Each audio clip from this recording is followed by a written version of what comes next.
চীনের পররাষ্ট্রমন্ত্রী Wang Yi মঙ্গলবার ইসরায়েলের পররাষ্ট্রমন্ত্রী গিদেওন সাহার সঙ্গে এক ফোনালাপে স্পষ্ট করে বলেছেন, আন্তর্জাতিক সম্পর্কে সবার মৌলিক স্বার্থ শক্তি প্রয়োগ বা শক্তির হুমকি থেকে বিরত থাকা দরকার।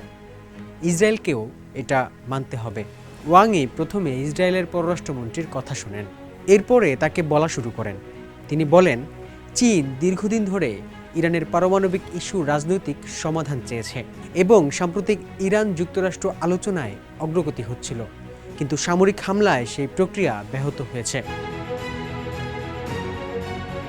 চীনের অবস্থান পরিষ্কার করে তিনি বলেন, ইসরায়েল ও যুক্তরাষ্ট্রের ইরানের সামরিক হামলার বিরোধিতা করে বেইজিং। ওয়াং ই বলেন, সামরিক শক্তির প্রকৃত মূল্য যুদ্ধক্ষেত্রে নয়, বরং যুদ্ধ ঠেকাতে পারলে তা ফুটে ওঠে। একই সঙ্গে ইসরায়েলকে চীনা নাগরিক ও প্রতিষ্ঠানের নিরাপত্তা নিশ্চিত করার অনুরোধ জানান তিনি। ইসরায়েলও আশ্বাস দিয়েছে, চীনা নাগরিকদের নিরাপত্তা রক্ষা করা হবে। এখন প্রশ্ন, চীনের চাপে হলেও মধ্যপ্রাচ্যের উত্তপ্ত পরিস্থিতিতে কি কূটনীতি আবার জায়গা করে নিতে পারবে?